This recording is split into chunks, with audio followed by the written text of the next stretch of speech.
Selamat malam Bang. Oke, tahan dulu. Pak Merkuri. Selamat malam Pak Merkuri. Bapak atau Ibu?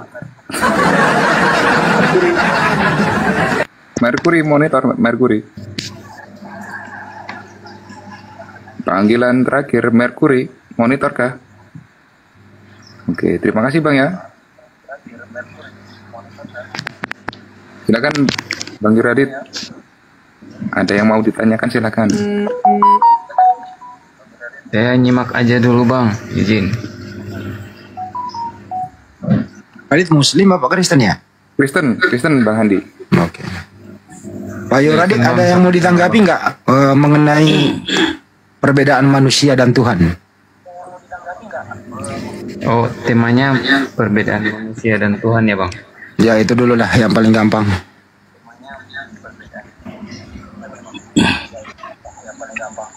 Gimana Claudio? Claudio jangan ikut campur dulu, Yuradit dulu yang ngomong. Claudio mah dari tadi mah. Dia mah ngomongnya ke samping melulu dia. lanjut. Gimana Yuradit? Lu bisa gak Bang Yuradit bedain manusia dan Tuhan?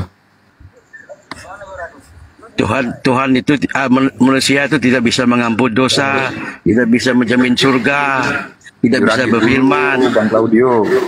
Ini Claudio ini kok jadi kayaknya, Cuman kalau dalam kenapa sih?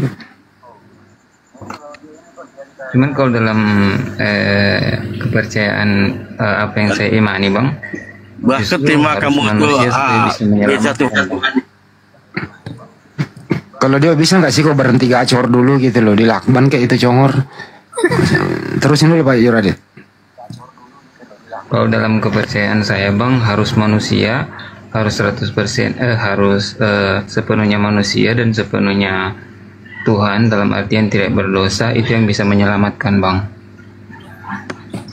Siapa itu sepenuhnya manusia, sepenuhnya Tuhan? Siapa itu oknumnya Bang? Yesus Bang. Yesus. Oh Yesus. Jadi Yesus ini double ya, dua kodrat. Betul, duinatur Bang ya. Duinatur. Terus manusianya itu, kalau dia bisa nggak sih gue lakban juga loh. Banyuma, terusin lagi dong. Duinatur ini gimana ini menjelaskan duinatur ini? Gurunda Zuma masih monitor kah Gurunda? Masih. Apa tadi permasalahannya? Duinatur Yesus itu manusia dan Tuhan juga gitu loh. Oh, itu karena Kristen pasti yang bicara. Iya benar Bang, izin Bang. Oke. Apakah tanggapan ini juga konsep ini juga dianut oleh murid-murid Yesus? Atau murid-murid Yesus diajarkan oleh Yesus untuk menyembah kepada hakikat yang ada di langit? Iya, Yohanes 20 ayat 28. Ya Tuhanku dan Allahku. Iya Bang. Bukan. Itu bukan larinya ke situ. Berarti Anda pengikut Thomas kalau gitu. Yesusnya maksudku. Yesusnya ketika kemudian mempraktekkan menyembah kepada hakikat yang ada di surga atau yang ada di langit, murid-muridnya mengibadahi yang ada di langit atau mengibadahi yang ada di bumi? Yesusnya maksudku. Yesusnya Bang. Iya, kan Yesus mengatakan gini kawan. Di Yohanes 10 nomor 27, aku mengenal pengikutku, mereka mendengarkan aku dan mengikuti aku. Ada tidak Yesus mencontohkan menyembah Yesus, mempertuhankan Yesus? Karena murid harus mengikuti Yesus nih. Di mana Yesus sendiri melakukan pekerjaan, beribadah, mengilahkan yang ada di langit. Muridnya mengikuti itu. Muridnya ketika dikatakan aku mengenal pengikutku, pengikutku mengikuti aku menyembah hakikat yang ada di langit, maka pengikutku menyembah hakikat yang ada di langit. Yesus pada saat itu di mana? Di bumi. Berarti muridnya tidak menyembah yang di bumi, tapi menyembah yang di langit, yaitu yang bukan Yesus. Betul nggak? Menurut pemahaman saya nggak juga seperti itu sih Bang. Karena murid-murid Tuhan Yesus itu mereka kan sering diajarkan sama Tuhan Yesus. Misalnya waktu Tuhan Yesus bilang dalam Yohanes 13 ayat 13, "Kau menyebut aku guru dan Tuhan, katamu itu tepat sebab akulah guru dan Tuhan." Kayak Ya, jadi gini saudara. terus Yohanes 8 ayat 24, "Kamu tidak percaya aku adalah Dia, kamu akan mati dalam dosamu," gitu-gitu. Ya, dia apa? Dia Tuhan, gitu maksudnya. Kalau mungkin menurut abang Yesus minta disembah, Nggak mungkin. Yang minta disembah selain daripada pencipta langit dan bumi itu iblis. Yesus Bang, bukan gimana, iblis. Gimana? Yang minta disembah selain daripada Tuhan itu iblis. Yesus bukan iblis. Makanya Yesus tidak minta disembah. Yang menginginkan kemudian penyembahan kepada Yesus, benar. itu hanya iblis. Mau enggak Berarti Tuhan Yesus yang tidak mengutus? menolak, Bang. Karena tidak ada orang pernah menyembah dia. Nggak ada yang pernah menyembah Yesus. Tidak ada yang pernah mengilahkan Yesus. Di mana Yesus mengatakan sendiri loh, di dalam Yohanes 17 nomor 8. Segala firman yang engkau berikan kepadaku telah aku sampaikan kepada muridku. Muridku telah menerimanya dan mereka percaya. Percaya apa? Engkaulah yang telah mengutus aku. Berarti muridnya semuanya percaya Yesus adalah utusan Tuhan. Itu kata Yesus. Saya lebih percaya Yesus. Kalau Anda mengatakan murid yang menuhankan Yesus itu dan Yesus tidak menolaknya, oh tidak. Yesus tidak pernah dituhankan sama muridnya. Yesus mengatakan muridku percaya, aku utusan. Lah, ente siapa? Memfitnah Yesus dan muridnya. Cuman gini, Bang, dalam kayak Matius 28 ayat 17, ketika melihat dia mereka menyembahnya. Terus kayak Yohanes 9 ayat 38 katanya aku percaya Tuhan, lalu ia sujud menyembah. Jadi maksudnya Tuhan Yesus juga tidak menolak penyembahan gitu, Bang. Tunggu dulu saudara. Ketika Anda membawa dogma Kristen, Anda hanya membawa cerita dari hasil penyelidikan dari penulis kitab-kitab, di mana kitab ini memang diperuntukkan untuk muatan penyembahan kepada Yesus. Ingat, Yesus tidak mengenal penulis kitab saudara. Kedua, Yesus tidak memberikan kemudian legitimasi kepada kitab saudara. Jadi cakupan yang ada di dalamnya tidak bisa dikatakan itulah yang paling akurat. Baik dia nabi, baik dia rasul, maupun dia Anda anggap Tuhan. Nah, sekarang ketika Anda membawa Matius 28. Matius 28 nomor 17. Itu sudah bukan Yesus itu. Itu diduga adalah Yesus palsu. Kenapa? Karena Yesus ajarannya sudah tamat. Coba Anda pahami dalam Yohanes 17 nomor 8 yang saya ucapkan tadi. Menurut saudara, apakah masih ada firman tambahan ketika Yesus mengatakan, segala firman yang engkau berikan kepadaku telah aku sampaikan kepada mereka. Ini belum terjadi penyaliban. Pertanyaan saya, ketika Yesus mengatakan segala firman telah Yesus sampaikan, apakah menurut saudara masih ada firman yang belum disampaikan?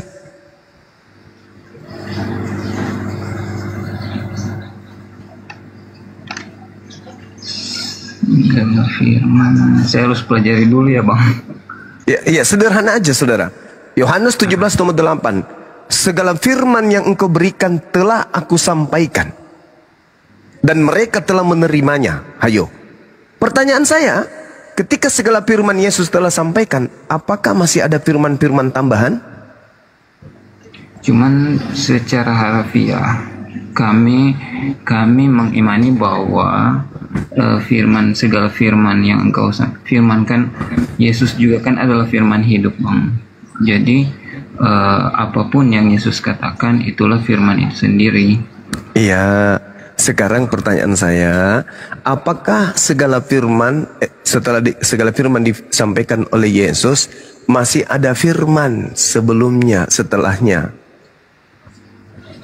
Sebenarnya kalimat Yohanes 17 ayat 8 itu yang abang bacakan itu belum utuh sih bang, karena dia ada kelanjutannya tuh. Mereka tahu benar-benar bahwa aku datang daripadamu. Mereka percaya bahwa engkaulah yang mengutus aku. Lalu endingnya berarti Yesus adalah memang benar Yesus memang utusan bang. Nah terus endingnya itu kan? Betul. Endingnya Tapi itu kan? utusan mana yang datang dari Tuhan selain Yesus? Hanya Yesus saja kan? Kata siapa hanya Yesus?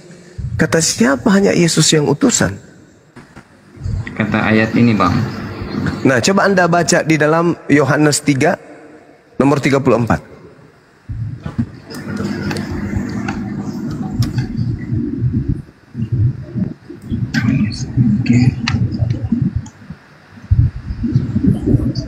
Sebab siapa yang diutus Allah, dialah yang menyampaikan firman Allah, karena Allah mengaruniakan rohnya dengan tidak terbatas. Apakah Musa diutus Allah? Iya benar. Berlaku ini kan? Berlaku nggak Yohanes 3 nomor 34 ini kepada Musa? Berlaku. Nah, iya. Berarti salah Anda ketika saudara mengatakan hanya Yesus yang diutus oleh Tuhan. Ternyata Anda mengiyakan Musa juga diutus, Daud juga diutus, Salomo juga diutus, Daniel, semuanya diutus. Gini bang, dalam doktrin Tritunggal kan kami mempercayai bahwa di dalam kata diutus Allah itu berbicara juga tentang keilahiannya Yesus. Ya, itu karena Anda Kristen. Ya benar.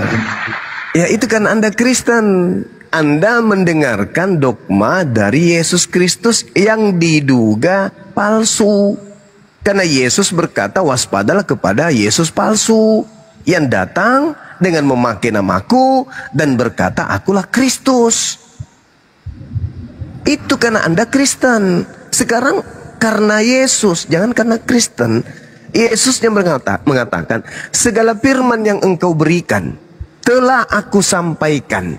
Jadi semua firman dari A sampai Z, Yesus sudah sorong semuanya ke muridnya. Muridnya menerima, merangkul semua firman-firman itu, pengajaran itu.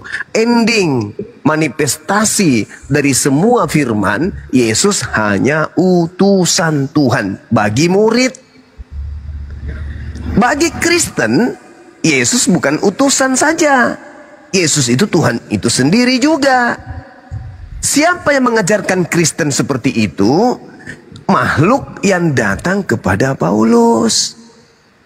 Jadi coba Anda lihat tuh. Anda lihat di dalam Kolose 2 nomor 6, nomor 7, nomor 8. Dewa datang, nuzul mengambil rupa manusia. Berbeda dengan yang di Yohanes 1, firman menjadi daging. Kalau firman menjadi daging, itu masih ada kebenarannya. Firman perkataan Tuhan menjadi daging. Perkataan Tuhan menjadi matahari. Perkataan Tuhan menjadi alam semesta ini. Mazmur 33 nomor 9. Tapi kalau dikatakan Yesus itu kemudian adalah Tuhan itu sendiri, tidak cocok dengan Yohanes 1, nggak cocok. Cocoknya Kolose 2 atau Filipi 2, itu baru cocok. Jadi kalau Anda mengusung kemudian Yesus adalah manusia dan sekaligus Tuhan, Anda sedang mengusung ajaran Yesus Kristus yang diduga penyesat. Yang Yesus nubuatkan dalam Matius 24, nomor 3, nomor 4, nomor 5, nomor 23, nomor 24, nomor 25, nomor 26. Nah sekarang saya ingin tanya kepada saudara. Kalau di dalam Al-Quran diketerangkan kemudian bahwasanya yang membangkitkan angan-angan saudara-saudara Kristen itu adalah dia yang bersumpah di hadapan Allah. Summala atiyannahum min baini aidihim wa min khalfihim wa an aymanihim wa an syama'ilihim wa la tajidu aktsarahum syakirin. Kemudian aku iblis akan mendatangi orang-orang kafir dari depan mereka, dari belakang mereka, dari kanan mereka, dan dari kiri mereka. Dan engkau wahai Tuhan tidak akan mendapati kebanyakan mereka bersyukur. Dan kemudian diterangkan di dalam Al-Quranul Karim, wa ikhwanuhum yamuddunahum fil ghayyi thumma la yuqsirun. Teman-teman mereka adalah orang-orang kafir, membantu setan-setan di dalam menyesatkan manusia, dan mereka tidak henti-hentinya menyesatkan manusia. Inna ibadi laisa laka alaihim sultana illa manittaba'aka minal gawin. Sesungguhnya kamu iblis tidak kuasa atas hamba-hambaku kecuali kepada orang-orang kafir yang mengikutimu, yaitu orang yang sesat. Nah, ketika Yesus berkata di dalam Matius 23, 24, nomor 4, nomor 5, waspadalah kepada penyesat yang datang kepadamu dengan memakai namaku dan berkata, akulah Kristus. Dia akan menyesatkan banyak orang. Itu ucapan Yesus tuh. Percayakah Anda bahwa menurut Yesus akan datang Kristus palsu penyesat setelah dia? Apakah Anda percaya? Percaya, Bang. Nah, percaya. Tanda-tanda Kristus palsu itu adalah melakukan mukjizat, kemudian apa? Menyesatkan banyak orang. Kemudian apa? Mengaku Yesus Kristus. 3 komponen ini kemudian terdapat pada Kristen, terdapat kepada Paulus sebagai tokoh Kristen. Di dalam Matius 24, Yesus berkata, apabila ada orang berkata ada Kristus di sini, ada Yesus di sana, jangan kau pergi ke situ, jangan kau percaya. Camkanlah, aku telah mengatakannya kepadamu terlebih dahulu. Jika ada orang berkata ada Kristus di dalam di padang gurun atau Kristus dalam bilik, jangan kamu percaya. Nah, itu Paulus mengaku bertemu Yesus di padang gurun. Paulus mengaku bertemu Yesus di dalam bilik penjara. Pertanyaan saya, kenapa Anda percaya kepada Paulus? Padahal Yesus anak Maria sudah menasihatkan gurunya. Jawabannya, karena Yesus hanya memperingatkan muridnya Bani Israel, tidak memperingatkan kepada non-Israel, sedangkan Anda adalah non-Israel. Yang Anda ikuti adalah yang diduga Yesus palsu, yang datang dan berkata, pergilah ke seluruh dunia, jadikanlah seluruh bangsa menjadi noise, jadikanlah seluruh bangsa menjadi muridku. Nah, Anda bagian daripada bangsa yang dijadikan murid oleh yang diduga Yesus palsu. Sampai sini sadar enggak Anda tuh?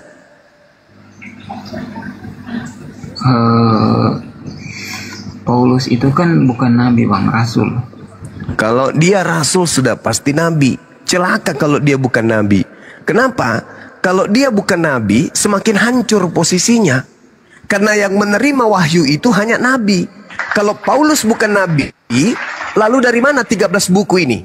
Catatan-catatannya 13 buku ini dari mana dia dapatkan? Karena gini, Bang, kan perbedaan nabi dan rasul itu tuh, kalau rasul itu semacam penyambung lidah atau menyampaikan firman dari Tuhan kepada umat. Nah, sedangkan nabi kan, nabi menurut pemahaman saya itu semacam nggak diwajibkan untuk menyampaikan firman gitu, Bang. Jadi iya, nabi itu lebih ke memberikan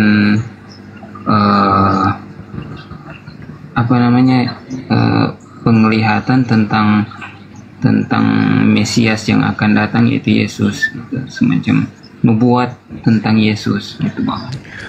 Jadi gini, nabi itu orang yang menerima wahyu, orang yang menerima penglihatan. Rasul levelnya lebih tinggi. Syarat untuk menjadi rasul wajib nabi. Kenapa? Nabi menerima wahyu, menerima penglihatan. Rasul adalah nabi yang menerima wahyu dan penglihatan, di mana hasil pewahyuan dan penglihatan itu untuk dirinya dan untuk orang lain. Itu rasul. Nabi, orang yang menerima penglihatan.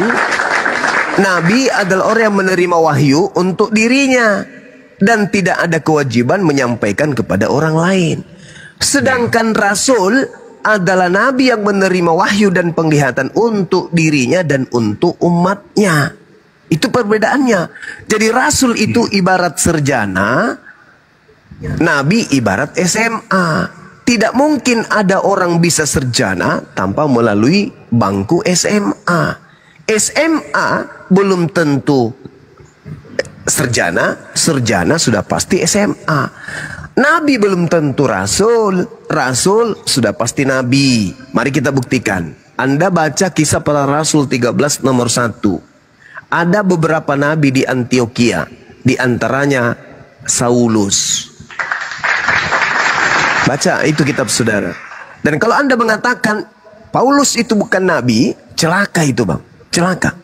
Karena yang disebut nabi adalah dia yang menerima wahyu.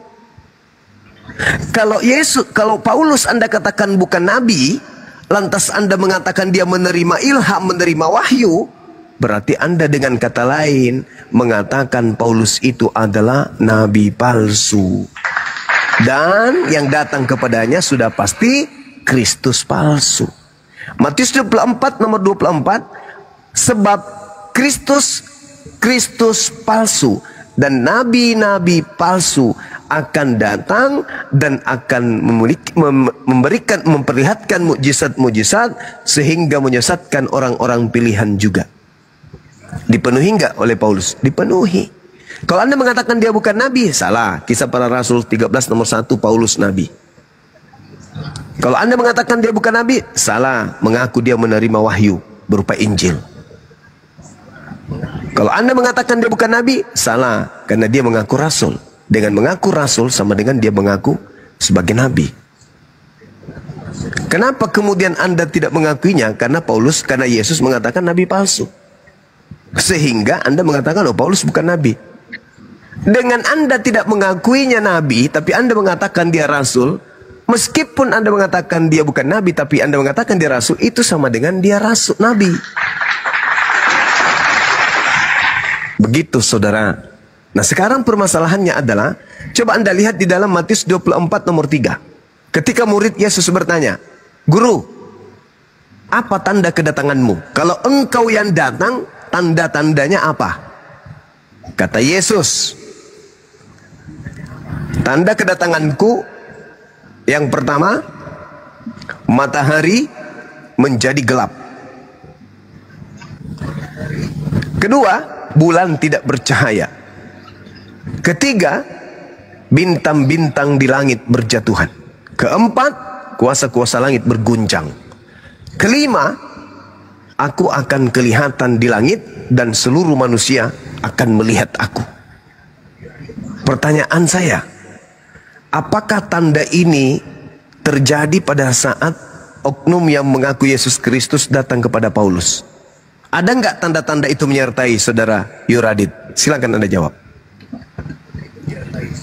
Yang tanda-tanda itu di ayat berapa bang? Di Matius 24 nomor 3, Yesus ditanya, kapan tanda kedatanganmu?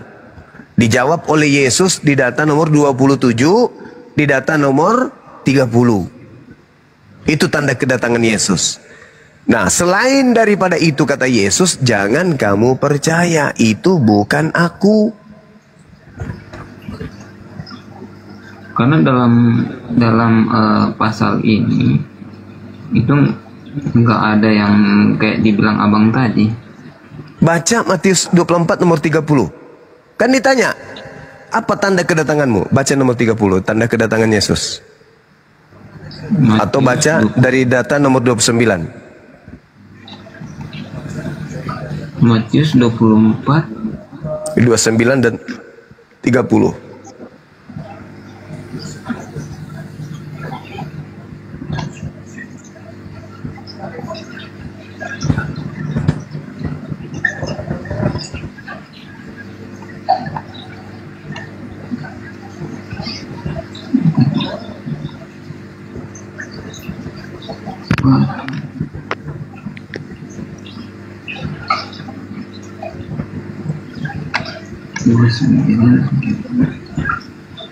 Segera siksaan pada masa itu matahari akan menjadi gelap, bulan tidak bercahaya, bintang-bintang akan berjatuhan dari langit, dan kuasa langit akan goncang. Pada waktu itu akan tampak tanda anak manusia di langit, dan semua bangsa di bumi akan meratap. Mereka akan melihat anak manusia itu datang di atas awan-awan di langit dengan segala kuasa dan kemuliaannya. Itu sudah terjadi atau belum?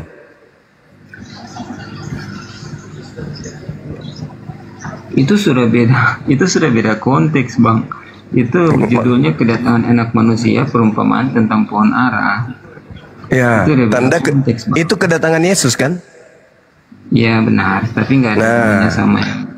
Nah, sekarang pertanyaannya, tanda itu ada nggak ketika sosok Yesus mengaku ke Paulus? Ada nggak? Kalau pertanyaannya tanda itu ada, ya jelas ada. Karena itu kan kedatangan anak manusia, Bang. Jadi sudah pernah bintang-bintang berjatuhan dari langit?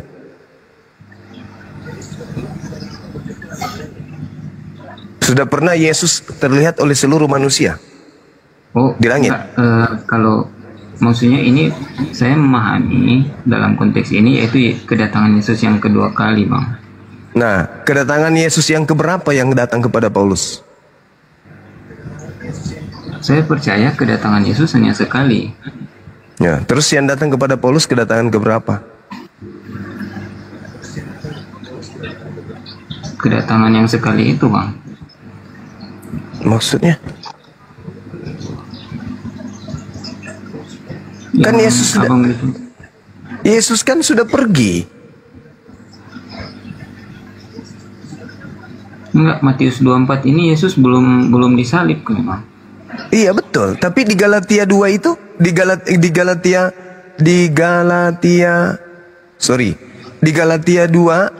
1 itu kan dituliskan di tahun 52. Yesus sudah tak ada itu. Galatia berapa, Bang, tadi? Galatia 1 nomor 1, nomor 2. Nomor 1, nomor 11, nomor 12. Galatia 1 nomor 1 coba Anda baca.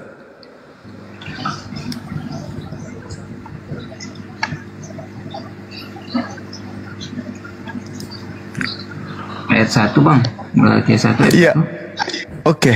Dari Paulus, seorang rasul, bukan karena manusia, juga bukan oleh seorang manusia, melainkan oleh Yesus Kristus dan Allah Bapa yang telah membangkitkan dia dari antara orang mati. Dan dari semua saudara yang ada bersama-sama dengan aku kepada jemaat-jemaat di Galatia. Baca nomor 11-nya. Paulus menerima Injil dari bukan manusia kan? Sebab aku menjelaskan kepadamu, saudara-saudaraku, bahwa Injil yang kuberitakan itu bukanlah Injil manusia. Karena aku bukan menerimanya dari manusia, dan bukan manusia yang mengajarkannya kepadaku, tetapi aku menerimanya oleh pernyataan Yesus Kristus. Sebab kamu telah mendengar tentang hidupku dahulu dalam agama Yahudi, tanpa putus aku mengenai jemaat Allah dan berusaha membinasakannya. Dan di dalam agama Yahudi aku jauh lebih maju dari banyak teman yang sebaya aku di antara bangsaku, sebagai orang yang sangat rajin melihara adat istiadat nenek moyangku.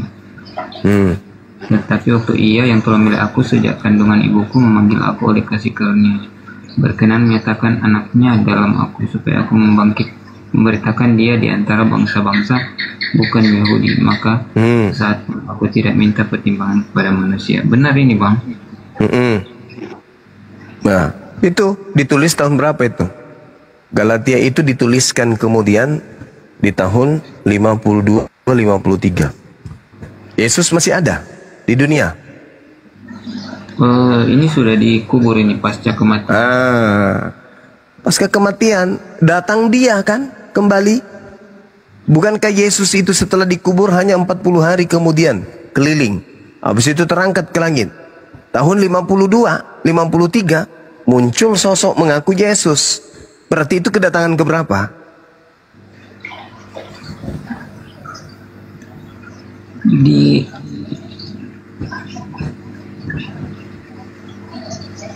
Kan nanti Yang spesifik kalau kedatangannya di ayat berapa ya bang? Soalnya saya nggak paham kedatangan Yesus.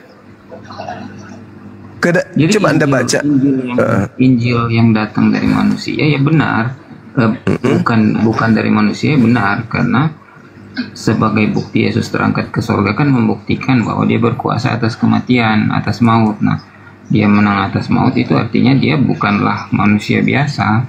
Itu bahwa sepenuhnya dia Tuhan. Sejak kapan Yesus itu bukan manusia, Bang? Kapan dia berhenti menjadi manusia? Bukankah Maria ini dia udah menanggalkan tubuh kemanusiaannya, Bang? Udah menanggalkan tubuh kemanusiaan kan? Itu kan doktrin, doktrin yang muncul setelah Yesus yang diduga palsu itu datang mendoktrin Paulus. Jangan itu dibawa. Bawa ajaran Yesusnya. Kapan Yesus mengatakan dia bukan manusia? Kan yang harus dipercaya Yesus, bukan yang lain kan? Barang siapa yang percaya kepada Yesus, anak manusia. Yesus sering mengatakan anak manusia. Benar memang. Nah, sedangkan Paulus menerimanya bukan dari manusia. Dalam kalimat bukan dari manusia kan bisa berarti bahwa Paulus juga mempercayai bahwa Yesus itu Allah, gitu bang. Ya itu dia makanya saya katakan wal awaru wal akhiru gitu bang. Ya itu iblis itu yang ingin menyamai Tuhan itu. Yesus tidak pernah mengatakan itu. Di mana pernah Yesus berucap itu? Akulah itu kan, Alfa dan Omega. Ya itu ucapan makhluk yang datang di Pulau Patmos. Akulah Alfa dan Omega, akulah awal dan akhir. Pernah nggak Yesus mengatakan itu sebelumnya? Ketika dia mengajarkan segala firman yang engkau berikan kepadaku, ada nggak Yesus pernah mengajarkan itu? Kan firman semua Yesus telah sampaikan. Masih ada nggak firman lain? Dalam wahyu itu bang. Iya maksud saya gini loh.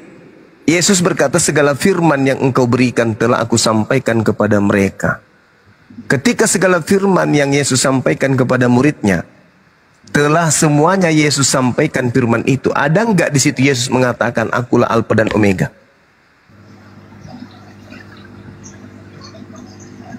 Iya, ada nggak wahyu itu bang? Wahyu 1 ayat 8. Wahyu itu ditulis antara tahun 94 sampai tahun 100. Yesus sudah tak ada. Sedangkan Yesusnya mengaku ketika dia datang sebagai penginjil di tengah-tengah Bani Israel, segala firman telah aku sampaikan. Ucapan Alfa dan Omega tidak ada di antara segala firman tersebut. Jadi penambahan-penambahan setelahnya itu bukanlah firman dari Yesus. Berarti yang mengatakan itu bukan Yesus. Tapi abang tahu kan bahwa yang nulis wahyu itu Nabi Yohanes, Rasul Yohanes. Tidak ada yang tahu. Tidak ada. Jangankan kitab wahyu, ya. Jangankan kitab wahyu. Yohanes aja, buku Yohanes aja itu bukan murid Yesus yang menulisnya. Apalagi wahyu. Coba Anda baca di dalam Wahyu 21 nomor 24-25. Di situ terbukti bahwa penulis buku wahyu itu bukan anak Zebedeus, bukan muridnya Yesus.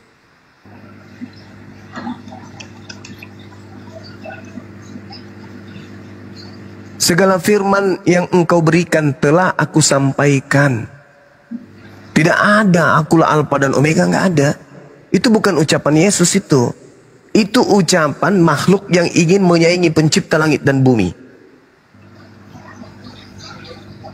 Yang tidak berawal dan tidak berakhir itu adalah Tuhannya Bani Israel. Kok tiba-tiba ada makhluk mengaku akulah sang bintang timur, akulah Alfa dan Omega. Itu sudah bukan Yesus. Makanya Yesus berkata kepada muridnya, waspadalah kepada penyesat. Kenapa? Karena penyesat itu akan mengaku Tuhan. Penyesat itu akan mengaku Alfa dan Omega, berkuasa di langit, di bumi. Namanya penyesat. Makanya waspada kata Yesus. Jangan kamu percaya. Ketika ada yang berkata ada Yesus di sini, ada Yesus di sana. Jangan kau percaya. Sebab tanda kedatanganku seperti kilat yang menyambar dari timur sampai ke barat. Bintang-bintang akan berjatuhan. Matahari menjadi gelap. bumi, langit tidak apa, bulan tidak bercahaya, kuasa-kuasa langit berguncang, itu tanda kedatanganku. Jadi kalau hanya mengatakan, aku bertemu dengan Yesus di Pulau Patmos loh, aku bertemu Yesus di padang gurun loh, jangan kau percaya, itu bukan aku. Itu kata Yesus. Makanya orang Yahudi tidak percaya Paulus. Yang percaya kepada Paulus itu hanya Roma, Katolik, Belanda, dan orang Indonesia yang ikut agama Belanda. Tapi orang Yahudi tidak percaya. Mana ada orang Yahudi ke Indonesia mengajarkan Kristen? Ada nggak? Nggak ada. Yahudi tetap Yahudi, tidak percaya kepada Paulus. Sementara Paulus ketika mengaku bertemu dengan Yesus, pemberitaannya itu diberitakan ke luar Yahudi. Nah, orang di luar Yahudi ini karena tidak punya agama, percaya saja kepada Paulus. Maka jadilah mereka Katolik. Katolik ini terasa tidak benar, maka orang Katolik memprotes. Sebagian memprotesnya, lahirlah Protestan. Begitu seterusnya sampai muncul Mesianik, Advent. Padahal induknya adalah Katolik. Sedangkan Katolik ini adalah ajaran Paulus, bukan ajaran Yesus. Ajaran Yesus jangan percaya kepada Yesus palsu. Ajaran Paulus percaya kepada Yesus yang datang kepadanya. Sedangkan Yesusnya sudah terangkat. Coba Anda lihat di dalam Yohanes 16 nomor 7, nomor 8 sampai nomor 16. Sampai nomor 15. Apa kata Yesus? Adalah benar jikalau aku pergi. Sebab kalau aku tidak pergi, roh kebenaran itu tidak datang. Sang penghibur itu tidak datang. Jadi aku harus pergi supaya datanglah sang penolong lain ini. Artinya ketika Yesus terangkat ke langit, yang datang penolong lain, bukan Yesus. Sekarang yang datang setelah Yesus pergi siapa? Menurut Paulus, Yesus. Salah konsep Cahayu. Yesus mengatakan aku harus pergi. Sebab kalau aku tidak pergi, penolong lain itu yang bukan Yesus tidak akan datang. Maka harus pergi Yesus supaya datang yang bukan Yesus. Dengan kata lain, kesimpulannya adalah menurut Yesus, yang datang setelah dia bukan Yesus, tetapi penolong lain. Nah, sedangkan Paulus mengaku yang datang kepadanya masih tetap Yesus. Mau saya potong bang, penolong itu pertama dia ditulis dengan huruf besar, P-nya itu huruf besar. Jadi kalau ditulis dengan huruf besar, kemungkinannya hanya 3, Allah Bapa, Yesus atau Roh Kudus. Jadi dalam hal ini sangat jelas Roh Kudus bang. Nah, lalu yang datang kepada Paulus, Roh Kudus atau Yesus? Dalam yang di Patmos itu,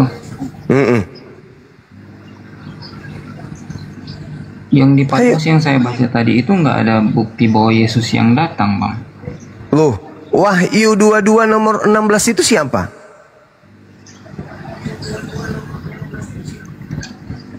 Yang datang kepada Paulus juga itu siapa? Ketika dia di Damsik, padang gurun Damsik itu siapa? Kan Yesus. Anda sendiri mengatakan yang datang setelah Yesus itu adalah Roh Kudus. No, kena berarti. Yang datang kepada Paulus siapa? Roh Kudus atau Yesus? Malaikat itu bang. Nah, mengaku Yesus. Aku Yesus telah menyuruh malaikatku memperlihatkan segala hal ini kepadamu untuk semua jemaat. Menyuruh malaikat bang. Yang mana itu? Yang di Wahyu kan? Iya, Wahyu 22 ayat 16 kan. Nah, sekarang yang saya tanya sama saudara, yang datang kepada Paulus ini, yang tadi itu? Iya, yang datang di padang gurun. Bolak-balik kita ya.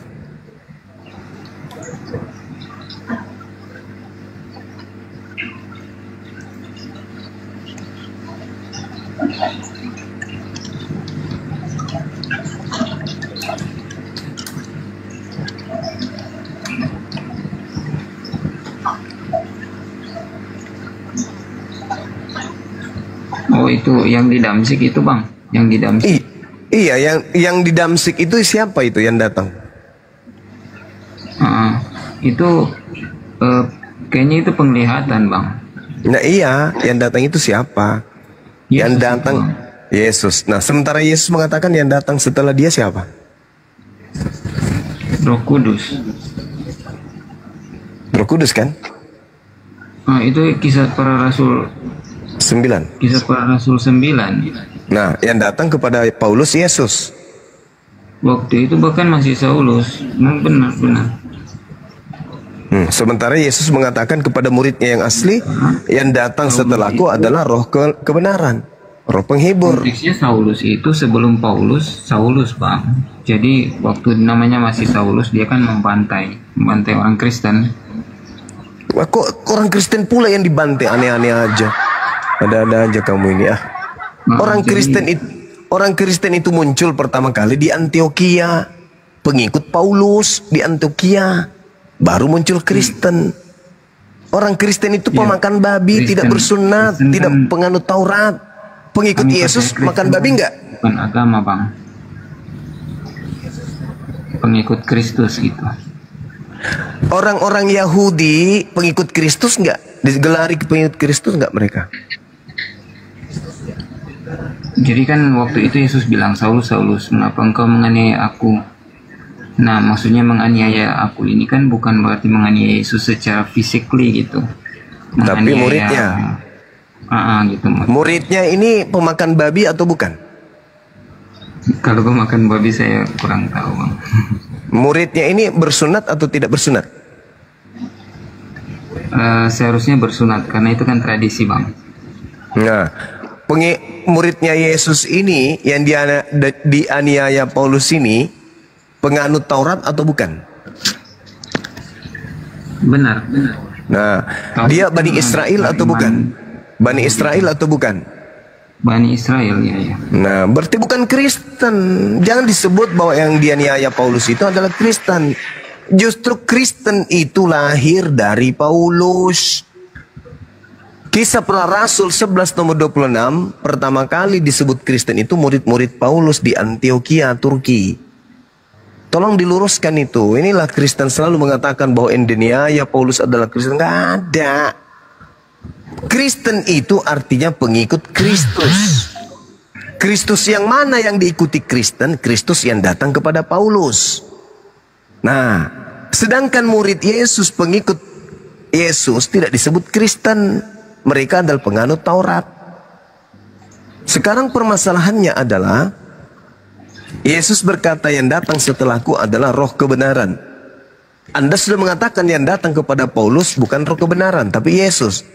Salah konsep. Berarti bukan Yesus yang datang mengaku Yesus itu bukan Yesus berarti. Karena Yesus berkata yang datang setelahku adalah roh kebenaran, bukan Yesus. Aku harus pergi supaya roh kebenaran itu, penghibur itu datang. Berarti setelah aku pergi yang datang kepada aku, yang datang kemudian bukan aku. Kalau aku yang datang, kiamat. Karena tanda itu menyertai aku. Begitu aku yang datang, maka kiamat dunia.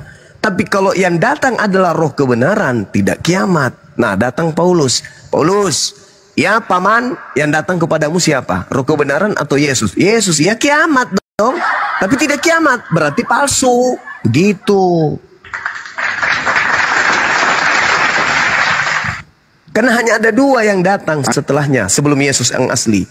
Yang pertama adalah roh kebenaran, yang kedua adalah Yesus palsu. Yang ketiga adalah Yesus asli. Kalau roh kebenaran datang, maka akan membimbing seluruh manusia ke dalam setiap hukum-hukum. Sedangkan yang datang kepada Paulus menghapuskan hukum-hukum. Nah, tiga-tiga ini adalah oknum yang berbeda. Yang pertama roh kebenaran, ketika dia datang, dia memuliakan Yesus. Ketika yang kedua yang datang setelah roh kebenaran adalah Yesus palsu, penyesat. Ketika Yesus palsu yang datang, ciri-cirinya mengaku Yesus tetapi tidak memiliki tanda-tanda kiamat, berarti palsu. tapi ngaku Yesus. Namanya Yesus palsu atau Kristus palsu. Mengaku Yesus, tapi tidak ada memiliki tanda-tanda kiamat. Yang ketiga, yang datang Yesus asli. Ketika Yesus asli yang datang, kiamat. Itu Al-Quran saya yang mengatakan itu. Dan juga Yesus yang berkata demikian. Ketika aku datang, tanda-tandanya adalah matahari menjadi gelap, bulan tidak bercahaya, bintang-bintang berjatuhan. Itu Yesus asli yang datang. Andai saja Yesus asli yang datang kepada Paulus 2000 tahun yang lalu, maka sama dengan dunia sudah kiamat sejak 2000 tahun yang lalu. Tapi karena yang datang kepada Paulus di 2000 tahun yang lalu, dan itu tidak kiamat, sama dengan yang datang kepada Paulus adalah diduga Yesus Kristus palsu. Lalu di mana roh kebenaran datang? Enggak usah dibahas kalau itu, nanti Anda stres jadinya. Silakan Anda renungkan, hanya ada 3 yang datang setelah Yesus terangkat. Pertama, roh kebenaran. Kedua, Yesus palsu. Ketiga, Yesus asli. Yang datang kepada Paulus, Andalah yang pikirkan. Dan katanya, kata Yesus, ketika datang Yesus palsu, maka dia akan menyesatkan banyak orang. Orang banyak yang disesatkan Yesus palsu itu bukan Yahudi, karena Yahudi bukan agama syiar. Satu-satunya adalah Kristen, karena Kristen artinya pengikut Kristus. Silakan Anda renungkan, apakah ucapan Yesus itu salah atau ucapan Yesus itu benar. Tanda kedatanganku bla bla bla bla bla. Kalau ada yang datang mengaku aku tapi tidak ada tanda-tanda itu, jangan kau percaya. Sekian dari saya, silakan Anda renungkan, Anda pikirkan. Oke Bang, boleh saya kasih satu ini pendek aja Bang. Jadi abang kan berulang kali mengulang Yesus asli datang itu berarti kiamat. Nah itu ada satu hal yang saya tangkap, bahwa memang dalam iman abang juga mengakui bahwa Yesuslah itu yang akan datang untuk di hari kiamat. Jadi menurut saya ya memang Yesus itu yang harus datang di hari kiamat dan membuktikan iman saya gitu Bang. Ya. Gitu. Oke, kalau Anda ambil kesimpulan seperti itu, oke. Berarti yang datang mengajarkan nih Paulus, yang mengajarkan Kristen itu bukan Yesus. Sudah selesai. Apa artinya Yesus datang menjelang hari kiamat kalau ternyata yang Anda ibadahi adalah setan? Percuma kan?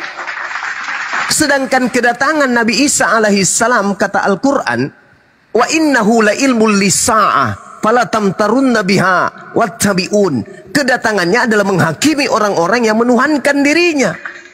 Wa isqalallahu ya Isa bin Maryam a anta qulta linnas tahizuni wa ummi.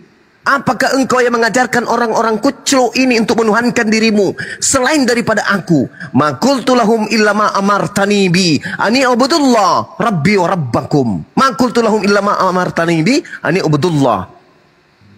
Sembahlah Allah, Rabbi wa rabbakum, Tuhanku dan Tuhanmu. Nah, kemudian kenapa Yesus datang untuk kedua kalinya? Sebagai hakim. Kenapa dia menjadi hakim? Karena ada yang terdakwa. Siapa yang terdakwa? Yang melantiknya menjadi Tuhan hanya oleh karena kesaksian Kristus palsu yang mengajarkan untuk disembah. Pergilah ke seluruh dunia, jadikan seluruh bangsa menjadi pengikutku. Nah, gara-gara itunya, maka Yesus datang untuk menghakimi. Apa buktinya? Saya perlihatkan kepada Anda. Yohanes 12 nomor 48. Itu bukti bahwa datang ke Yesus kedua kalinya untuk menghukumi Kristen. Baca Yohanes 12 nomor 48. Yesus datang untuk memblender Kristen. Itu dalilnya tuh. Barang siapa yang menolak aku dan tidak menerima firmanku, dia sudah ada hakimnya, yaitu firman yang pernah aku katakan. Firman itu kelak yang akan menjadi hakimnya di akhir zaman. Siap-siap aja Anda. Segala firman yang engkau berikan kepadaku telah aku sampaikan kepada mereka. Firman-firman inilah kelak yang akan menjadi hakim. Apa?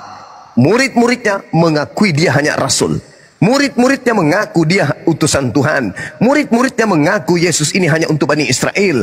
Murid-muridnya mengaku bahwa Yesus tidak berkata-kata dari dirinya sendiri. Apa yang Yesus katakan adalah apa yang difirmankan oleh Tuhan kepadanya. Murid-muridnya bersaksi kemudian bahwa Yesus melakukan mujizat-mujizat, tanda-tanda kekuatan sebagai nabi, sebagai rasul, sebagai pertanda mujizat yang didatangkan oleh Tuhan melalui Yesus, semata-mata hanya sebagai rasul.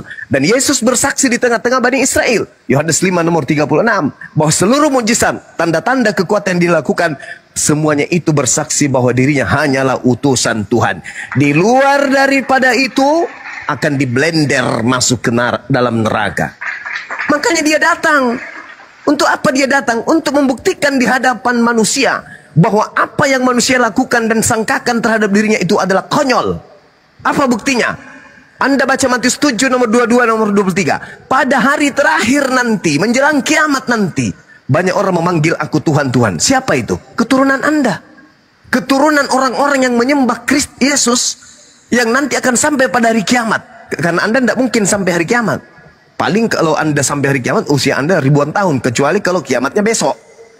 Pada hari terakhir nanti, kata Yesus, banyak orang memanggil aku Tuhan, Tuhan, Tuhan. Bukankah kami bermujizat pakai namamu, Yesus? Bukan kami mengusir setan pakai namamu, Yesus? Pada hari itulah aku, Yesus, akan berterus terang kepada mereka yang memanggil aku Tuhan, kepada mereka yang bermujizat pakai namaku, kepada mereka yang bernubuat pakai namaku, kepada mereka yang bermujizat pakai namaku, dengan berkata, enyahlah daripada aku kalian semua pembuat kejahatan, aku tidak mengenal kalian. Kira-kira ketika Yesus datang kedua kalinya, siapa yang diusir itu? Yang memanggil Yesus Tuhan itu siapa? Yang bernubuat, mengusir setan, bermujizat pakai nama Yesus yang diusir itu siapa? Anda. Jadi jangan Anda bangga, oh berarti benar Tuhanku datang. Nenek lu kiper. Justru dia datang untuk menendang pantatmu, bokongmu sampai kau terbang ke neraka. Untung Islam datang memperingatkan ente. Sadarlah kawan, Yesus itu bukan Tuhan. Yesus memperingatkan kepada muridnya agar waspada kepada si palsu yang datang mengaku-ngaku Yesus. Anda menyembahnya hari ini, oke, Yesus datang tuh, Tuhan Yesus, langsung ditampar mukamu pakai apa? Tutup panci, ketupak. Yang ngajarin kamu saya Tuhan siapa? Yang mengajarkan kamu itu mengusir setan pakai namaku itu sopo? Yang mengajarkan kamu itu makan babi, tidak bersunat, menyembah aku, masuk ke gereja, ibadah minggu itu siopo? Aku yang pernah ngajarin kamu? Enggak. Yohanes 12 nomor 48. Jelas di sana Yesus mengatakan, barang siapa yang menolak aku dan tidak menerima perkataanku, dia sudah ada hakimnya, yaitu perkataan yang pernah aku katakan kepada mereka, perkataan itulah kelak yang akan menjadi hakimnya di akhir zaman. Kamu dan Bang Suma diajak di hadapan Yesus dihakimi. Yesus datang, kata-kata, Yoradit, ya paman. Bang Suma, ya paman. Berdiri. Nah, kita berdiri berdampingan. Saya dihakimi pertama kali. Bang Suma, siap komandan. Kamu tidak menuhankan saya. Yes, karena kau mengajarkan bahwa yang berhak disembah hanya dia yang ada di langit. Wah, tepuk tangan Yesus. Pintar orang ini, kata dia. Terus kamu kenapa kemudian tidak bersunat? Kenapa kamu bersunat? Loh, kan kau mengatakan bahwa yang mengasihi aku adalah yang mengikuti aku. Aku bersunat, kamu bersunat. Lalu kenapa kau sujud dalam ibadah? Loh, kan kamu juga sujud. Matius 26 nomor 39. Lalu kenapa kau berpuasa? Kamu sendiri berpuasa pun, aku juga berpuasa, itulah kau. Kau kan mengatakan dalam Yohanes 12 Yohanes 14 nomor 12, barang siapa yang mengasihi aku, dia akan melakukan pekerjaan yang aku lakukan, bahkan pekerjaan yang lebih besar. Kamu sujud hanya 2 kali, 3 kali, aku 5 kali sehari dong, lebih besar daripada you. Kamu puasa cuma sekali, 40 hari 40 malam, tapi cuma sekali kan? Aku setiap tahun, coy. Aku lebih besar dari you. Lalu bagaimana? Aku kena hukum? Oh enggak sih, karena kamu tidak melanggar apa yang aku katakan. Nah, sekarang giliran Yuradit dipanggil. Yuradit, iya paman. Sambil gemetaran lututmu kan sedikit ada menetes dari tengah. Ada yang basah turun ke bawah sampai ke mata kaki. Gemetaran lutut ditanya, kamu siapa yang memerintahkan menuhankan aku? Pak RT. Terus yang ngajarin kamu, yang kau contohi makan babi dan ibadah minggu serta tidak bersunat itu siapa? Pak RT, Pak. Kau kusuruh menyembah siapa rupanya? Hidup kekal itu adalah mereka mengenal engkau satu-satunya Tuhan yang benar dan mengenal Yesus Kristus sebagai apa? Sebagai apa? Ditampar lagi kau pakai tutup panci. Ketepak! Buka mulutmu, ngomong. Kau mengenal aku supaya hidup kekal, kau kenal aku sebagai apa? Ngomong. Kau tidak ngomong lagi, gigimu gemetar, ditampar lagi. Ketepak! Ngomong kau. Kau supaya hidup kekal, kau mengenal aku sebagai apa? Jawab. Mengenal engkau sebagai, iya sebagai apa? Ditampar lagi pakai botol aqua kosong yang besar, botol galon. Jawab. Dengan terbata-bata kau mengatakan, aku mengenal engkau sebagai Tuhan. Yang ngajarin siapa? Ulah, enyahlah kau daripada aku, kau semua adalah pembuat kejahatan.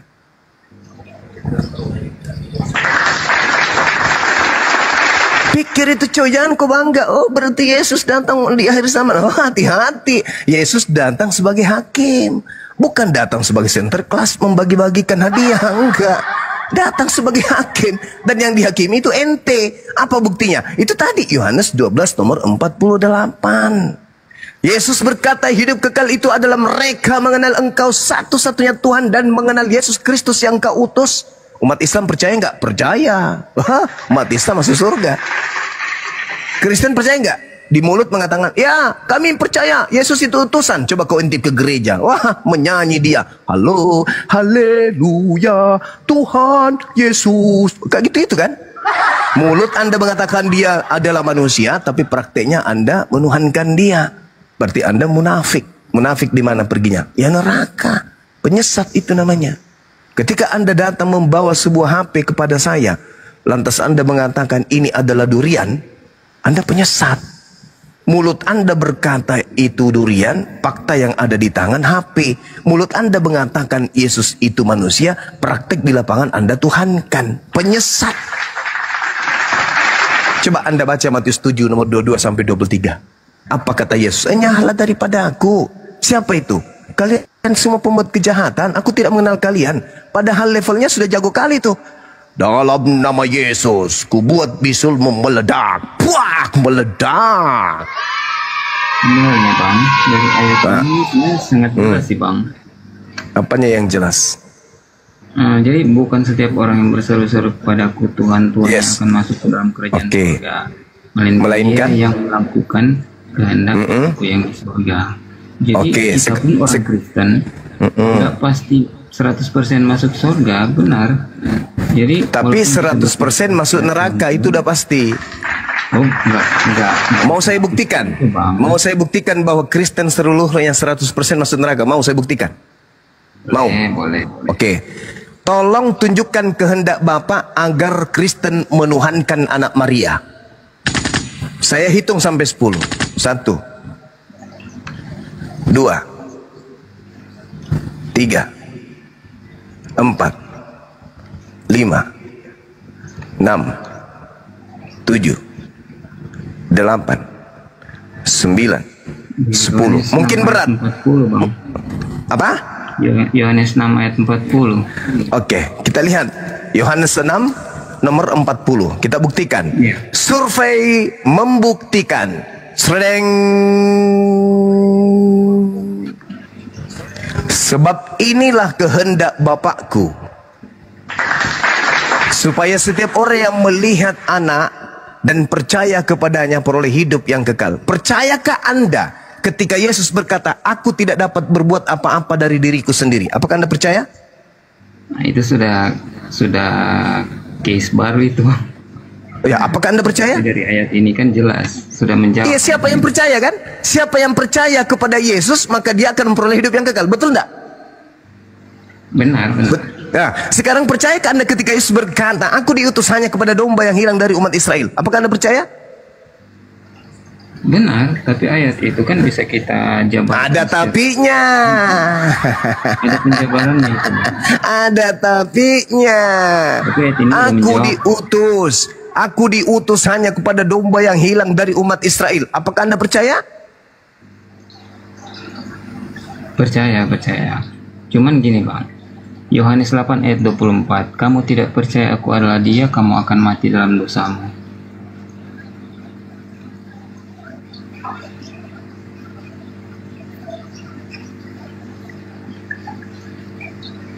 Aduh, ditombak. Kemana ini Bang Juma? Kemana gurundain dia? Tombak. Sabar. Biasa. Kena tombak. Oh, Wah, Perhatiin di bawah, Bang Juma. Kena naik lagi ya. siap. Ini Pak Yuradit ini terlalu dalam memang doktrinnya, Bang.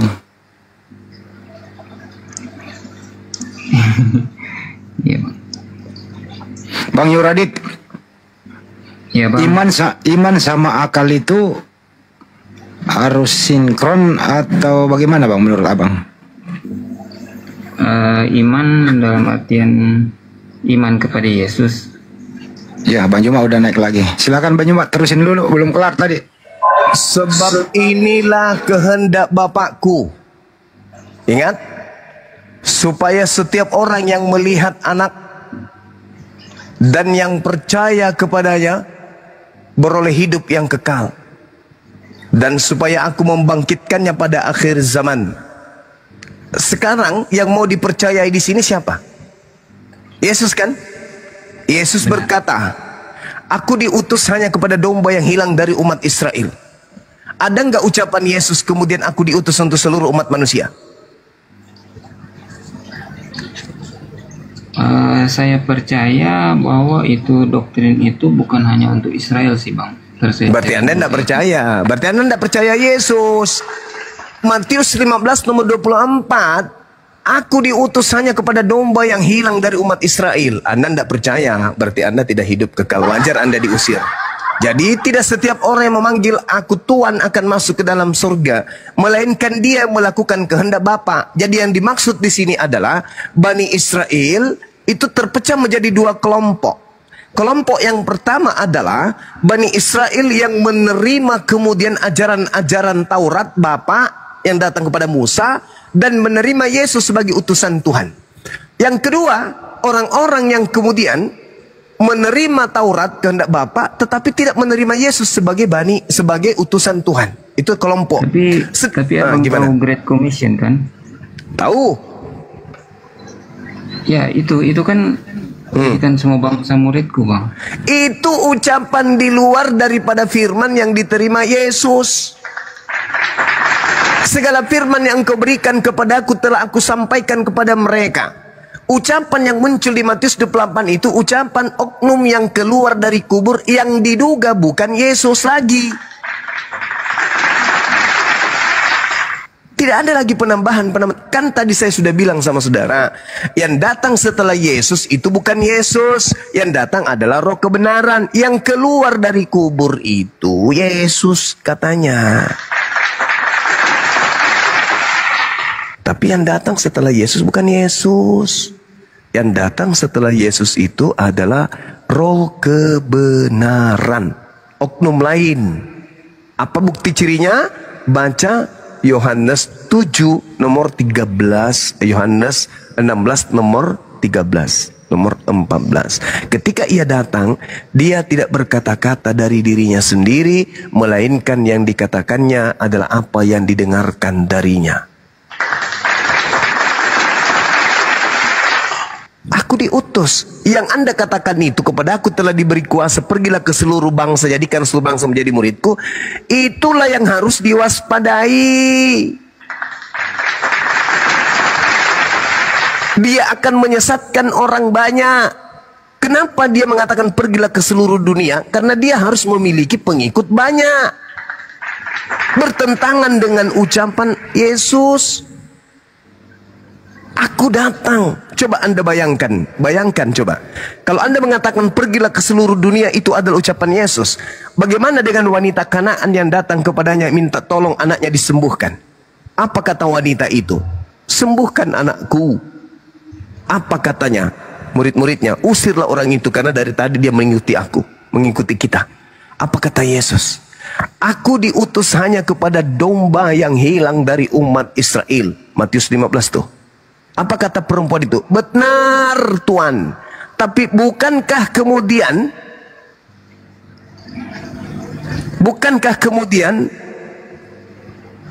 apa kata Yesus? Tidak patut roti yang disediakan untuk anak diberikan kepada anjing. Itu kata Yesus. Apa kata wanita Kanaan itu? Betul Tuan, tapi bukankah anjing makan sampah dari meja tuannya? Apa kata Yesus? Besar imanmu ibu, jadilah seperti apa yang engkau inginkan. Apa yang ibu itu inginkan? Sembuh anaknya, sembuh anaknya. Itu yang diinginkan ibu itu. Tapi apakah kemudian gelarnya sebagai anjing itu dilepas sampai dia menjadi domba? Enggak, tetap aja anjing. Malah Yesus senang. Besar imanmu. Artinya apa? Betul pengakuanmu bahwa kamu itu adalah anjing pemakan sampah. Jadilah seperti apa yang engkau inginkan. Maka sembuh anaknya. Kalau orang yang bertemu langsung aja disebut anjing, adalah satu hal yang mustahile. Murid-muridnya disuruh kemudian pergi kepada kalangan anjing-anjing. Menjadikan anjing-anjing menjadi pengikutnya itu mustahile. Sedangkan yang bertemu langsung aja ditolak. Hanya disebut sebagai anjing. Apalagi dia borok-borok, dia mau menjilat ludahnya sendiri. Matius 10 nomor 5 nomor 6. Yesus berpesan kepada ke-12 muridnya agar jangan ke bangsa selain dari bangsa Israel, melainkan pergilah kepada domba-domba yang hilang dari umatku Israel. Yesus berpesan kepada ke-12 muridnya agar jangan ke bangsa lain, melainkan kepada Bani Israel, kepada domba-domba yang hilang dari Bani Israel. Itu pesan Yesus. Tapi ada muncul makhluk keluar dari kubur. Pergilah ke seluruh bangsa, jadikanlah seluruh bangsa menjadi pengikutku. Itu bukan anak Maria lagi. Itu yang diduga Kristus palsu, Cak Ayu. Yang melahirkan Kristen. Begitu saudara. Tapi ada Saya kira saksinya, Bang. apa? Saksinya bahwa Yesus yang bangkit kan? Siapa yang melihat Yesus keluar dari kubur? Nggak ada Iya, muridnya. Maria Magdalena. Nggak ada. Nggak ada. Tidak ada. Cucukkanlah tanganmu. Cucukkanlah tanganmu katanya. Inilah tanganku, inilah kakiku, rabalah aku, sentuhlah aku. Ada apa dengan kalian? Adakah di antaramu yang punya makanan? Maka Yesus diberi ikan goreng dan sedikit madu. Lalu Yesus memakannya dan meminumnya. Dan Yesus berkata, inilah aku, bukankah hantu tidak bertulang dan tidak berdaging? Iya kan? Betul kan? Iya. Di mana itu tertulis?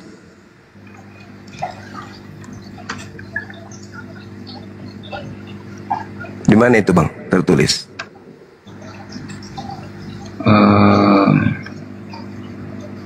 Di mana? Lukas 24 nomor 40 dan seterusnya. Itu oknum yang keluar dari kubur. Tapi mayatnya di mana, Bang? Ya itulah mayatnya tuh yang bicara tuh. Itulah ya mayatnya yang bicara. Hah? Masa mayatnya berjalan, Bang?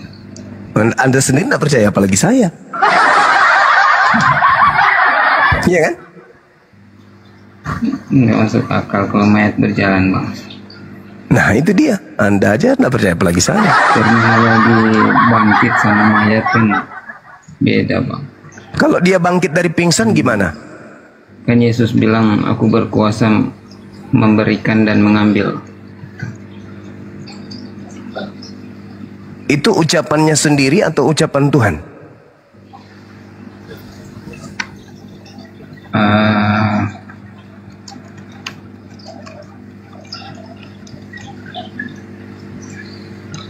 Ucapan Yesus itu, Bang.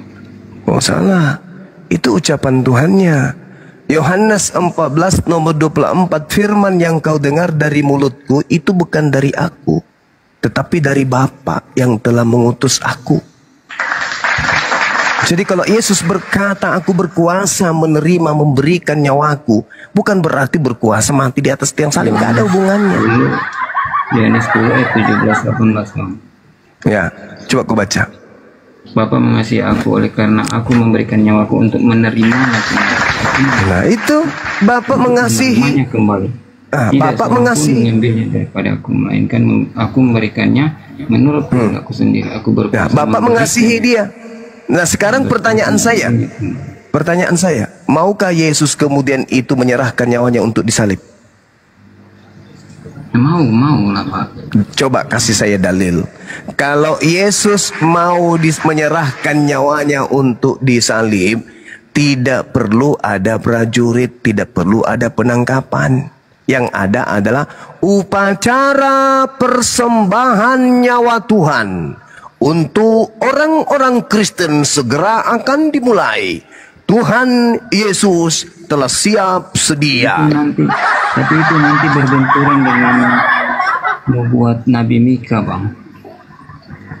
Kok Nabi Mika kau bawa kitabnya orang Yahudi, apa hubungannya dengan konsep pagan ini? Tapi nanti itu berbenturan dengan membuat, kan Nabi Mika bernubuat bahwa tetapi engkau, hai Betlehem Efrata, yang terkecil di antara kaum-kaum Yuda, daripadamu akan bangkit bagiku. Jadi membuat bahwa oh, jadi kalau ada kata bangkit itu maksudnya keluar dari kubur gitu?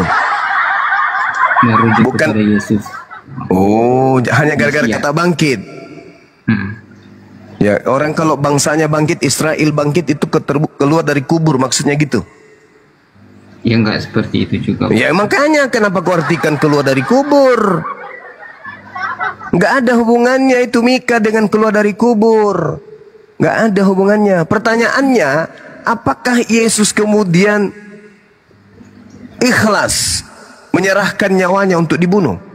Kalau ikhlas, itu akan bertolak belakang dengan pengakuannya, Eli Eli lama sabaktani, Tuhanku Tuhanku mengapa engkau meninggalkan. Katanya ikhlas.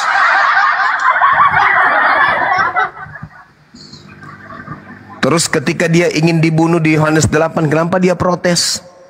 Bukankah dia memang sengaja datang untuk menyerahkan nyawanya? Terus kenapa dia mengatakan bahwa yang ingin menangkapnya itu adalah anak-anak setan?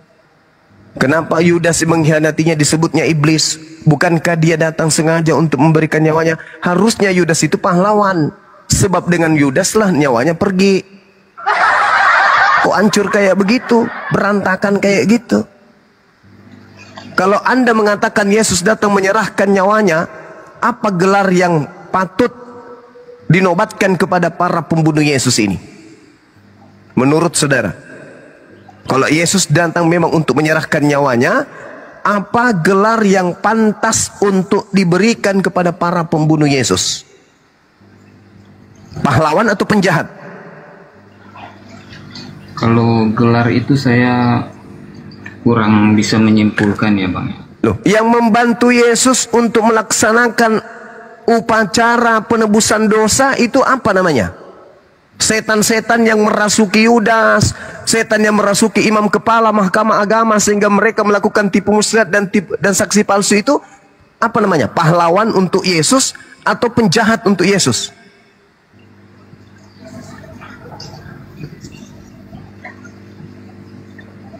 Saya kurang bisa menjawab. Bukan kurang, Anda mencoba untuk menyembunyikan kebenaran. Yukhadi'unallaha walladzina amanu wa ma yakhda'una illa anfusahum wa ma yash'urun.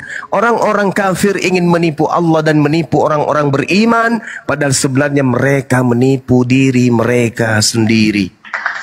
Bagaimana mungkin Anda tidak mengetahui Yesus datang ke bumi menjadi manusia, sudah tahu dirinya datang untuk dibunuh, maka dia mempersiapkan para pembunuh-pembunuhnya dan yang terlibat terhadap kegiatan prosesi pembunuhan terhadap dirinya. Terlibatlah setan. Berarti setan ini adalah pahlawan. Ayo.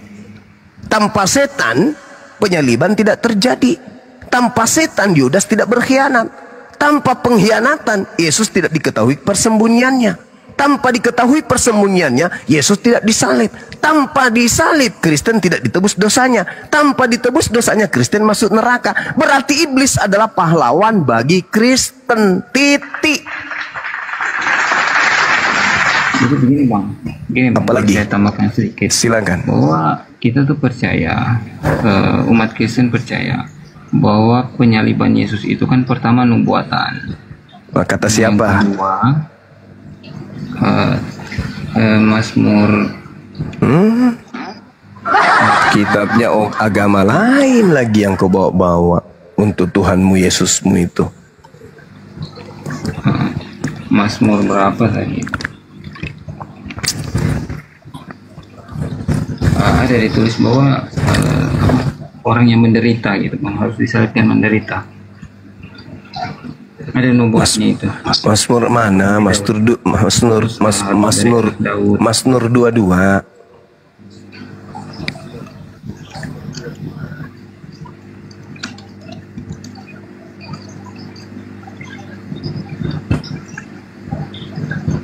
Kalau Anda mau berbicara mengenai nubuat tentang Yesus nih, yang akurat, tanpa tafsir, tanpa akal-akalan, tak ajarin.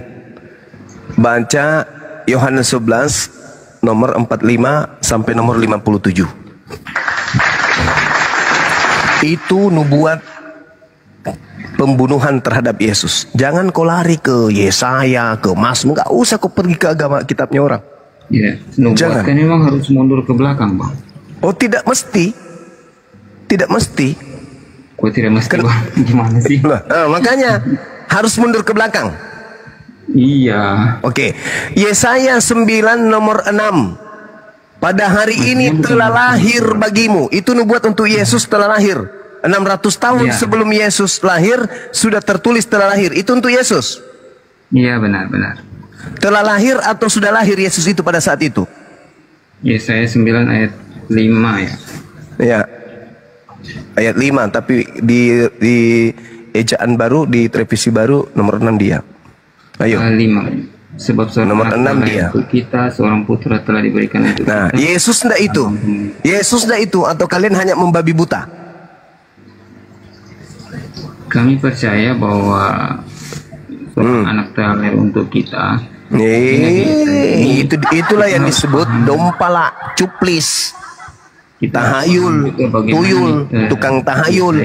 Telah lahir. Itu telah lahir itu belum lahir atau sudah?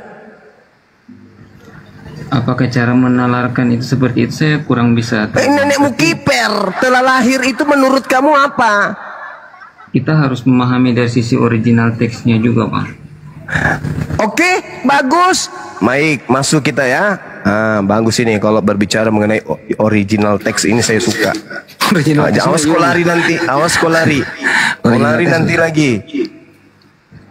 Lebih kacau original teks nanti dia Yulat telah lahir. Ya, iya, itu makanya. Mari kita lihat. Kubacakan samamu ya, semoga kamu mengerti. Kielet yulat lanu benitan lanu. Apa artinya itu? Aku udah bacakan samamu tuh. Ya, Martinus. Mending kau jualan sayur lontong kalau gitu di pasar. Kiet kilet yulat lanu lamet nun ben nitan lanu watehi hamis ara al sikmo. Nah, di sini ada kata yulat. Yulat itu artinya sudah terjadi, telah lahir. Siapa yang lahir pada masa itu? Yang lahir pada masa itu yang membebaskan kemudian Yerusalem adalah Hizkia. Hizkia yang memimpin perang, membebaskan kemudian orang-orang Yerusalem, orang-orang Palestina, orang-orang Yerusalem, Bani Israel dari penjajahan. Siapa yang lahir pada saat itu? Pada saat kemudian kitab Yesaya itu dibacakan, dituliskan oleh Yesaya, itu seorang raja Yehuda telah lahir bernama Hizkia. Alamak, susah ini orang Kristen. Udahlah ya, teman, nanti lagi ya, istirahat dulu kita ya. Saudara ya. Makasih banyak ilmunya, Bang. Sama-sama. Ya. Oke, nanti lagi. Amin. Berbincang dengan Abang. Saya juga demikian. Ya, sama-sama, saudara. Ya. Baik. Makasih, Bang. Mohon izin. Sama-sama. Siap. Ntar dulu Yurat. Ya. Yurat jangan pergi dulu ntar. Yurat, saya nonton di bawah aja, Bang. sini aja dulu. Saya nonton di bawah aja, Bang. Lo bedain dulu kita. Yang tadi ya. Bedain manusia sama Tuhan ya. Saya udah dari tadi nih. Udah panas kepala nih, Pak. Panas kepalanya dia Bang Juma.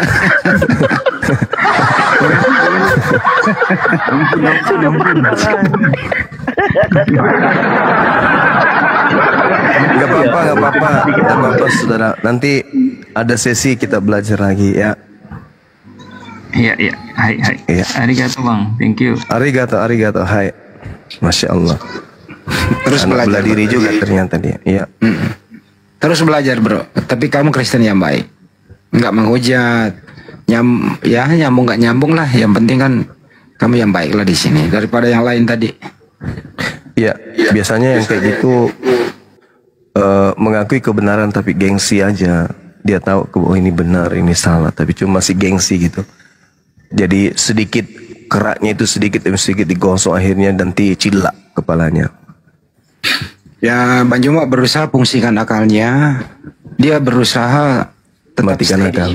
tetap stay di imannya, matikan akalnya. Ya emang kerjaan nggak mudah sih itu, Pak. Nggak mudah ya. Iya. Akhirnya pasti panas kepala dong. Akal susah dikendalikan sama iman. Panas kepala itu. Panas. Iya. Itu kalau dikasih es balok di kepala langsung mencair itu udah waktu 5 menit. Saking panasnya itu. Iya. Betul. Ya udah, lanjut lagi tuh, ada tamu baru tuh. Siap. Ini namanya susah ini. Kenzo Spot, selamat pagi. Selamat pagi, buka mute-nya sudah. Selamat pagi, Bang. Selamat pagi. Macam aja udah ketiduran dia, Bang Andi. Oke, ganti dulu. Silakan yang Kristen naik. Bang Adi Da Silva, selamat pagi. Assalamualaikum warahmatullahi wabarakatuh, saudaraku. Waalaikumsalam warahmatullahi wabarakatuh. Silakan, ada yang mau disampaikan? Nggak, cuman kagum aja sama ilmu pengetahuannya Bang Juma, Masya Allah. Mudah-mudahan ilmunya berkah menjadi amal jariah. Amin ya Rabbal Alamin. Amin ya Rabbal. Makasih Bang. Buat teman-teman semuanya, saudara-saudara semuanya. Makasih. Masya Allah. Ini hostnya dari tadi bolak-balik ngundang ini. Mungkin karena Bang. namanya agak gimana gitu. Iya Bang. Dikira mungkin ini kita beda akidah kali. Enggak, soalnya sama hostnya udah pernah DM-an juga kemarin itu kan. Ada gitu. saudari kita yang katanya mau mu'alaf, tapi ternyata dia tuh mendapat tekanan dari keluarganya sehingga saya diblok Bang sama dia. Oh memang banyak yang kayak gitu-gitu itu. Oh iya Padahal betul. itu udah saya kirim juga sih akunnya. Dia pura-pura pada jauh ke situ. Iya. Ya udah dulu ya Bang Adi ya. Siap abangku. Nanti tahu itu ada yang baru naik. Siap. Dewata. Dewata Advertising, selamat pagi. Selamat pagi. Dewata Advertising. Suaranya agak digenyakin, Bang. Selamat pagi Bang, selamat pagi. Selamat pagi. Kristen atau Muslim, Bang? Kristen. Ya, mungkin mau ditanggapin, Bang. Ya, Silakan. saya cuma nanggapin apa ya? Kok banyak ya live orang Muslim, banyak live juga orang Kristen. Terus kok saling menghujat gitu ya. Makanya bingung. Nah, mungkin gimana cara komunikasi apalagi kita berkomunikasi kerja tun mungkin kayak gitu ya.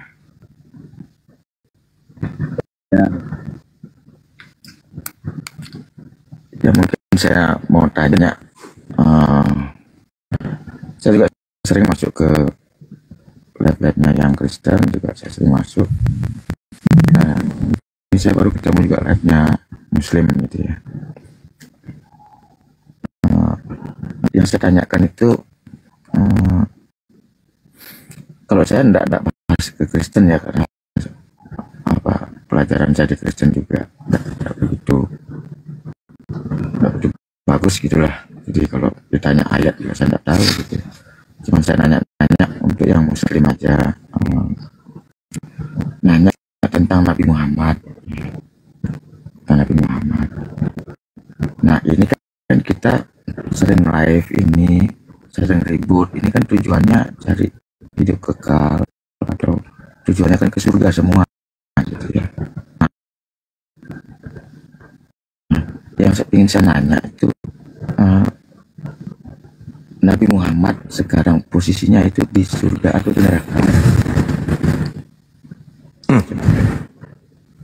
Mati meja.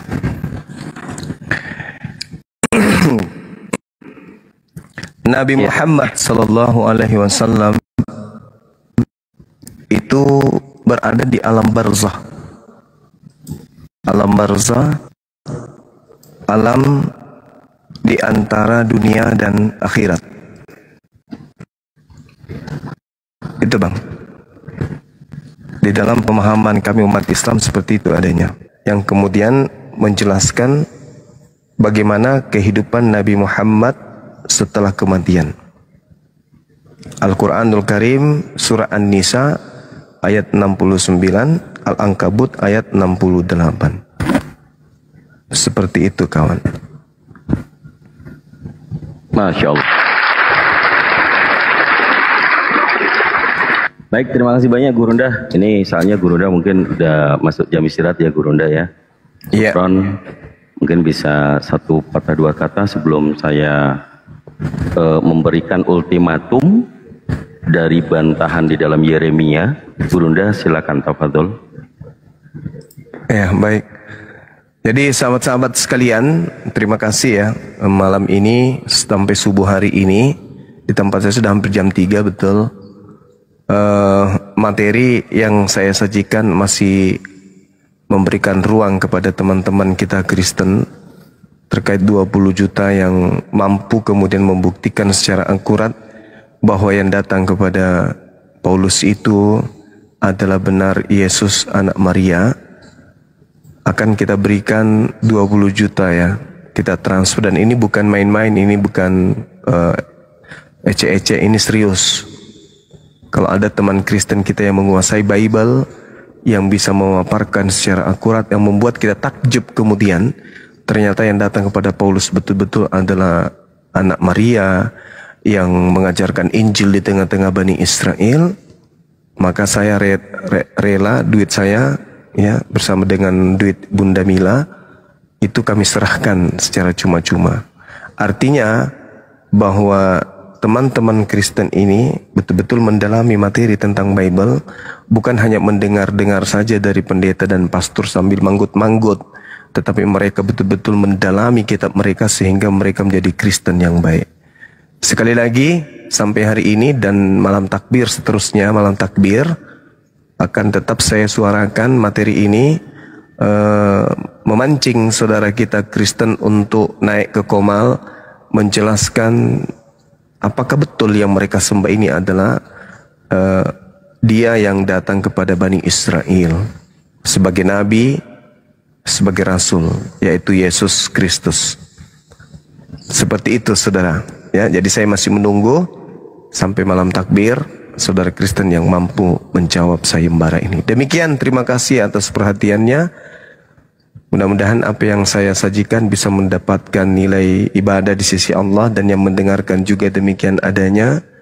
Dan juga teman-teman Kristen yang bisa mendengarkan ini, mudah-mudahan bisa dijadikan sebagai pelajaran untuk lebih mendalami lagi kitabnya. Demikian, subhanakallahumma wa bihamdi, asyhadu an la ilaha illa anta astaghfiruka wa atubu ilaik.